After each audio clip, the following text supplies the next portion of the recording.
forgot to plug my lamp in. I have to let it We're getting a cool good down. start on this episode. Yep. There we go. Okay. Welcome to the Infuse Compassion Podcast, hosted by me, Amy Quisenberry. And me, Mark Carpenter. We are on a mission to make this world a kinder place for us all by bringing healthier human connection to communities, families, and organizations of all types and sizes. Our goal is to create stronger relationships, more inspired teams, increased trust, and improved results. So let's get started with more ways to infuse compassion into our world.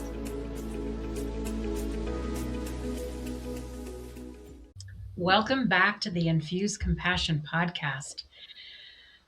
Last week we had an incredible guest. He's actually a dear friend of mine, Dr. John Rivera. And he has gone through this journey of self-discovery that really helped him transform the way he practices medicine and architect it in a way that helps him be the best person he can be. He literally is showing up as the person that when he became a doctor, this is the vision that he had. He is living the life that he envisioned 20 years ago, but then lost along the way.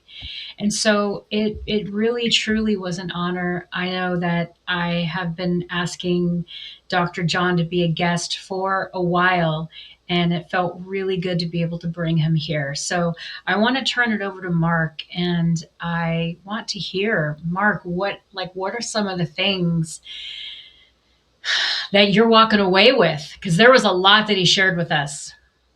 Well, one of the aspects that stood out to me a lot was the contrast between I'm just trying to meet this one medical need and seeing people as a whole person. Mm-hmm. And because that applies so many different places in our lives. Yes, it applies in medicine to see people broadly.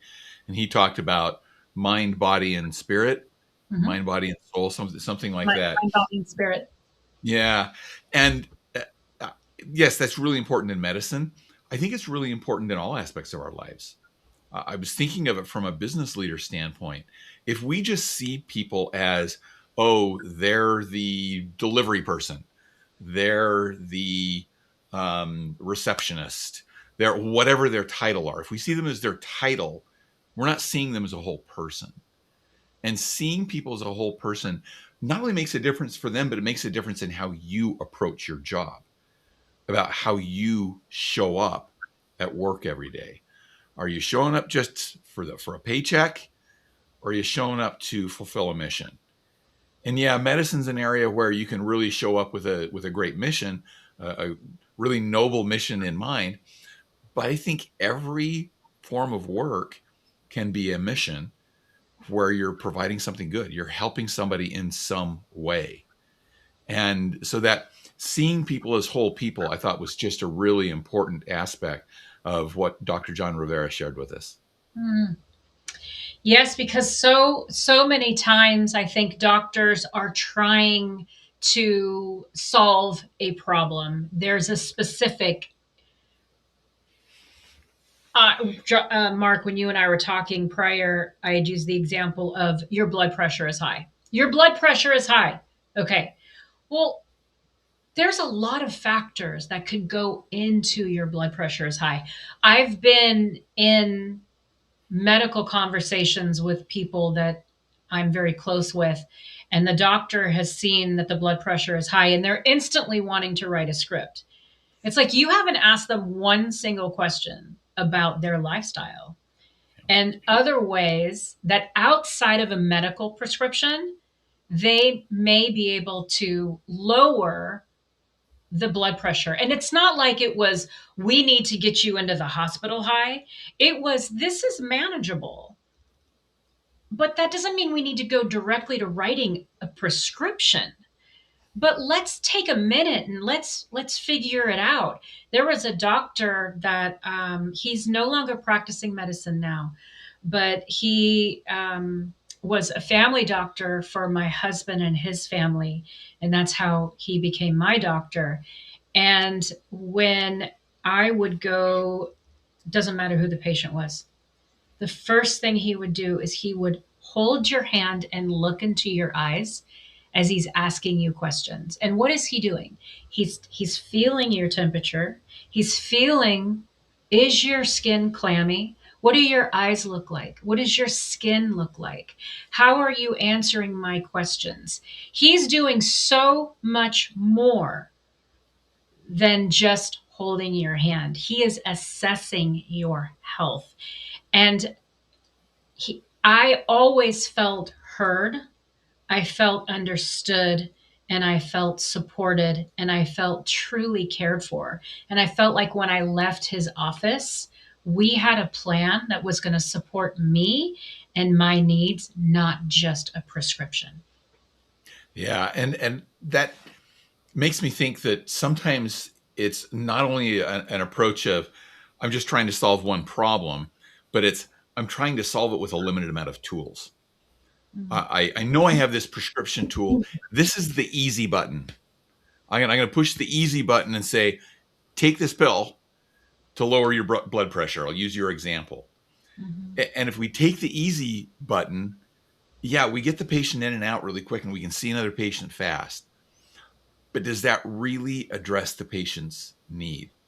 Mhm. I just love the comment that Dr. John made about the shift that came when he stopped looking at his role as a paycheck and started looking at it as a privilege Mhm. and seeing this is a privilege and an opportunity I have to really make a positive difference in people's lives. And if we can look at our roles in our lives that way, not just as a paycheck or a problem, but as a privilege, we can find ways to serve. We can find ways to see the whole person and make a bigger difference. Mhm. It was powerful when he talked about this awakening, I'll call it. He didn't call it that. I'll call it that. This awakening that he had of there's these things in my life, my daughter, as he said, I want to be able to quote unquote break bread with my friends. He's talking about time with the people that he loves. Like, forget the car, forget this lifestyle that I have. I need to get back to what's important to me. What's beautiful about this is he got to do both. He got to continue being the incredible doctor that he is, and then being it better than he has in 20 years, as he says, right? And be able to live this life that is so important to him. And when you go through something like what Dr. John went through, the loss of somebody so dear to him, which I can't even imagine, there's a whole different level of inventory I would imagine somebody takes when when they experience something like that. So it's beautiful to see him be able to go through something like that and then be able to come out and say, you know what, there's another life that I'm supposed to be living. I'm going to go find that. So inspirational. Yeah, I love that too. And I love that he pointed out that there's some warning signs. And we should look for those warning signs in our lives. And I've experienced some of that too, where I had the warning signs of I'm dreading going to work every day, or I don't feel fulfilled at all. I'm just putting in time. And the toll that that takes on our own mental and physical health, those are warning signs that says there is something misaligned in your life. And maybe we need to stop and assess how do we make that alignment with what we're supposed to be doing. I also love that Dr. John brought up it doesn't always require a wholesale change. When Mm. he had that realization, the awakening, as you called it, he thought about maybe I just scrap it all. Maybe I just quit medicine and go do something completely different, change my lifestyle to match that so that I can be fulfilled. But then he realized you don't have to make wholesale changes all the time. Sometimes it's just a change in direction, a change in focus that helps you get to that point where you do feel the fulfillment in your life and you feel like you're providing more meaningful purpose for other people and for yourselves. Well, and a couple of times, on this topic, a couple of times he mentioned meeting yourself where you're at. Even the fitness trainer that he's been working with, to be able to get really clear on what is important to me. And maybe we don't need to, the example he used, exercise 5 times a week. I don't have the bandwidth to exercise 5 times a week, but what can I do? What can I do? I can't. Right now, it stresses me out. I'm making this up. It stresses me out to think that I have to meditate for 15 minutes 7 times a week every day. But what happens if I do 5 minutes every other day? That's a huge step in the direction that you're wanting to go, to view what you want, what you need, what's crying out inside of you with a compassionate lens, and say, okay, maybe I can't get all of that, but what's really important to me, and how can I get closer to that today? Years ago, I heard someone talking about making changes, and this phrase stuck out to me. He said, you have to have direction before you can get momentum. Mm-hmm. And that ties to that. I have to get myself moving in the right direction, and then momentum can come from that. So get myself pointed the right direction, go to the gym once, twice a week, and then I can build the momentum to go 3 times a week, 4 times a week, 5 times a week. Get myself meditating 5 minutes every other day, and then it can become 5 minutes every day, and then it can become 7 minutes every day, and then 10. And so get going in the right direction, and then build the momentum up to where you want it to be. And I just saw that a lot in John's example, as he was sharing the change in his life, and I think that's applicable for all of us. Mm-hmm. Another thing that I love that he spoke about, and this has come up in multiple conversations that Dr. John and I have had outside of this, and that is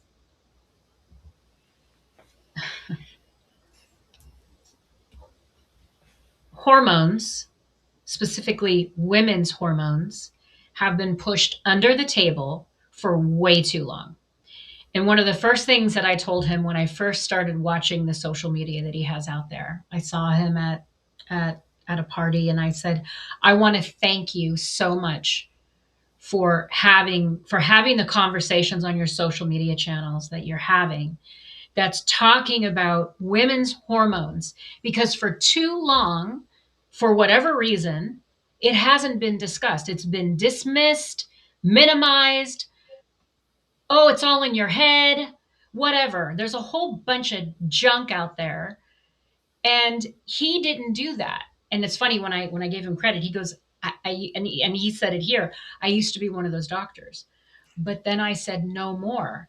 And he studied, he researched it, he re-educated himself on it, looked at the new studies, and now he's talking about that. And it's I just absolutely love this. And so if you're not following Dr. John, okay, check him out, because he puts some incredible, it's not just on hormones, it's on overall health. But um, being a woman who, is post menopausal, hormones are more important to me than they've ever been in my life. And so, full disclosure, I'm on hormone replacement therapy. And when I started on this journey, it within like 2 weeks, I could feel a significant change. I just felt more in my body and more at peace in me than I had felt in a long time. And I had already done a ton of inner work, and I had made a lot of progress. But there was a completely different level of groundedness when I had more testosterone in me. Going to the gym is a joy now, because I feel like I'm actually doing stuff to my muscles. Whereas before it was like, I just didn't feel it. And it's hormones matter. Like they're big. So, anyways, that's my little plug. I'll get off of that soapbox, but I'm very passionate about it. Well, that just goes back to what Dr. John was talking about, that it's the whole person. It's not just one thing. And it's so easy to be dismissive as, well, just give it time. Just let's see what happens. Let's manage this over time. Take this pill, try this one thing, let's see this. There's a reason they call it practicing medicine. There is so much that we do know, but there's so much that we don't know still. And there's no one size fits all when it comes to medical treatments. Everybody's different. And so that approach of seeing people as people, I think, is really important in medicine. And again, I'll tie it back to business. I think it's really important in business too. You can't look at somebody and say, all right, you're lacking this skill set. We need to give you this improvement. Go to this class. This class will fix you. Maybe for another person, having a mentor would be a better help. Or maybe just letting them self-study something and work on it on their own would help. But we got to look at the whole person and what's going to be best for them, or we're not really being helpful. We're just going through life with looking at people's positions and as tools. And seeing people as people, I think, is important in every business and every aspect of our lives. Mm-hmm. You know, I'm curious, Mark, if you felt any parallels in this story to your experience. And what I mean by that is, you were on the corporate road, right? But things just weren't. This is what I know about you. Correct me where I'm wrong, please. This is what I should say. This is what I think I know about you. Um, it wasn't sitting well with you, and you went and said, there's something else, there's something different, I'm going to go find it. Did you find any parallels in this story to your story? I'll share parallels and perpendiculars maybe because there's some differences too. I wish I could say that I was as straightforwardly intentional about some of the changes that I made. I knew I needed to make changes. I didn't know what they were. And so I had to wander around a little bit, proverbially, to find the direction that got me to where I am now. And it took me a couple of years of really kind of wandering around a little bit to find my way home. And that's how I always describe it. This is, I feel like, my third career in my life, but I feel like I've found my way home in getting here. At the same time, everything I did before that has helped inform what I'm doing now. So it's not invaluable. I don't want to discount any of that. All experience gives you experience, and it's what we learn from that and can apply it to go forward. But it took some wandering for me to find a place where I really felt like I was fulfilling my purpose. But I guess that's a good point for everybody else out there, that there is a place. There is a place where you can feel that you have purpose if you're getting some of those warning signs that the path you're on is not leading you there. Mark, I really love what you just shared. In fact, it gets me like emotional because I think that in life we're trying to find our way home. We come into this life and we're like,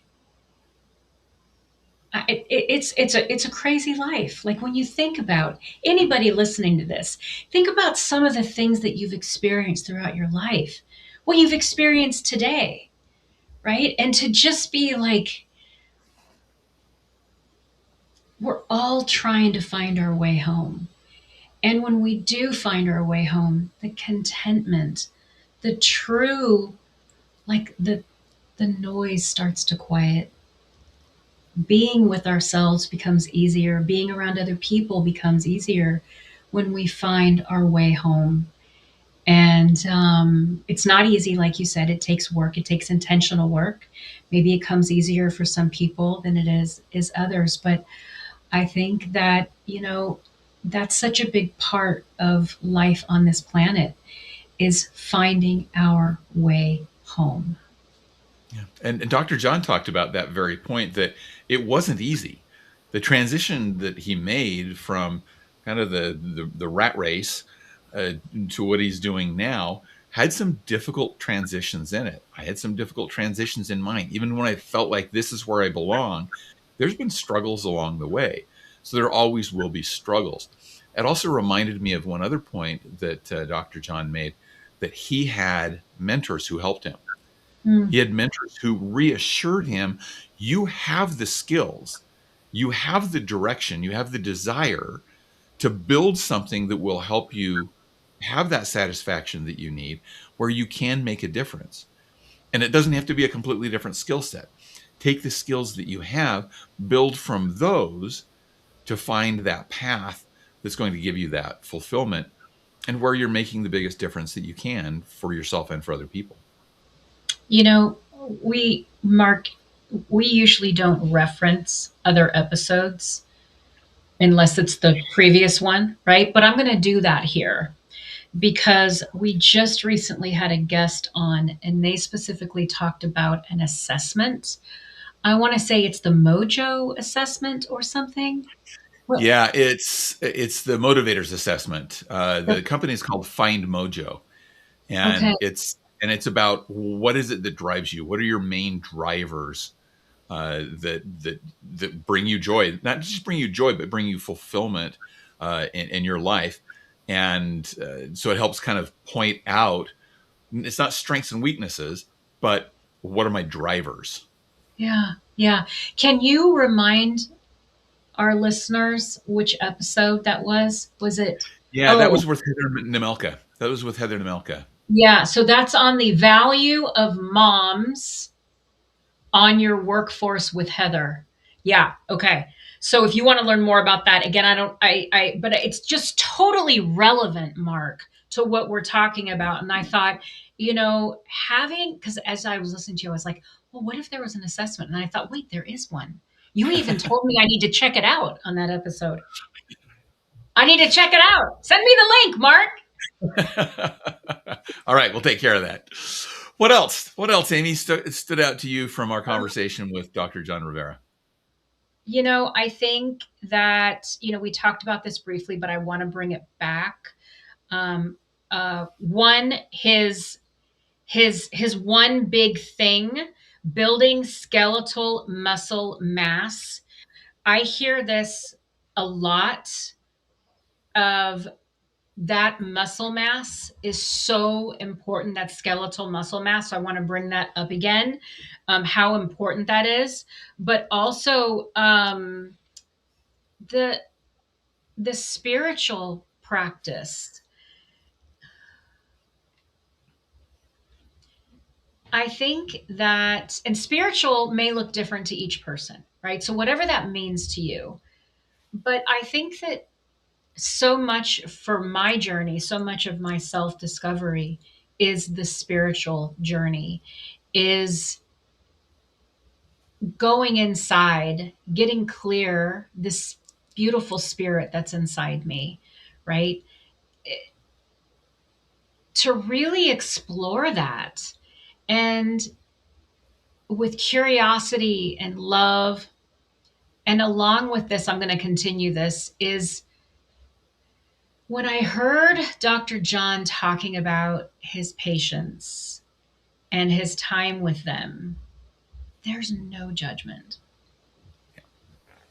There's no judgment at all. And I'm at a little bit of a disadvantage, or I'm at a little bit of an advantage because in preparation for this, I had a conversation with Dr. John yesterday, and got to learn even more about how he practices.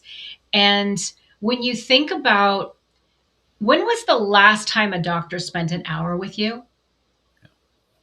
An hour. It's rare. It, I mean, to sit there and learn so much about your life and what's important to you, not just again solving this one thing, but being able to look at your whole life, what you want to share. Imagine the trust, imagine the relationship that's really forged in that hour. Oh my gosh. I was just thinking, when was the last time a doctor spent an hour with me? And I think the last time a doctor spent an hour with me was doing surgery on me. So I was unconscious during that whole time that the doctor spent the hour with me. That's a little different kind of spending time with somebody than what Dr. John is talking about. And so your point is right on. And again, I'll expand that out to what we learned from that for those of us that are not in a medical profession. Do we just give the space and time, and maybe it's not an hour, but do we give the space and time for people to really see them as whole people and to make the connections that we need, and to provide them with the space that they'll really be able to share with you what's going on with them in various aspects of their lives, again, as a whole person. And it takes some patience. I talk a lot about listening well in my work, and listening requires you to turn off that extra noise in your brain and in your life to say, no, I'm not worrying about the next meeting I have or the next project I have to complete. I'm just focused on what's going on with this person. But that puts you in a position where you can learn how you really can serve others. You really can fulfill your purposes in life. Mm-hmm. And I want to go, this is probably the last point that I'm going to make, Mark, but I want to go into a little bit of a different direction. And that is advocacy for yourself. I think this isn't something that's talked enough about. A lot of times, I think that there's been times in my life, I don't do this now, but previously, where I went in with the expectation that the doctor is supposed to solve. They're the expert, they know everything.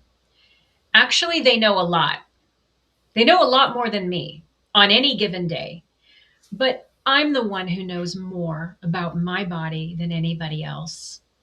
And it's my responsibility to go in with as much information and share as much of that information with that doctor so that they can do their job properly. And when I feel that they're not running the test that needs to be run, if they're not doing a deeper exam, if they're not hearing me, that I need to stop and say, hold on a second. Hold on a second. That's my responsibility.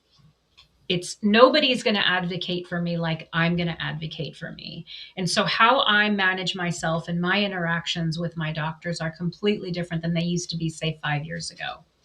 And so I want to encourage everybody that, you know, if you're not walking in with a notepad or your notes app on your phone, whatever it is, email something to you. If you don't have those clear questions written out, then maybe it's something you might want to consider doing in the future, because nobody's going to advocate for you like you will. Yeah, they're spot on. Spot on. And that, again, I think that goes into all areas of your life. You do have to advocate for yourself and open up those opportunities for people to see you as a whole person, not just as one individual aspect of yourself. Yeah. Yep. Anything else, Mark? The only thing I'd add is go back and listen to Dr. John's episode last week. He has a great personal story that I think is relatable for all of us, and really glad that we had the opportunity to have him as a guest. I just felt the wonderful spirit from him during our time together. And so I encourage people to go back and listen to that episode if you haven't done so already, or go back and listen to it again if you have, and take away what you can from what he taught there and what he shared. All right. We'll see you next week. Bye, everyone. Thank you for joining us for this episode of the Infuse Compassion podcast.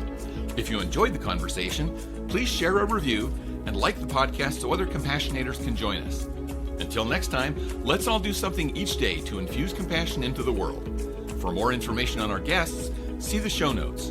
For more information on Mark and Amy, go to infusecompassion.com.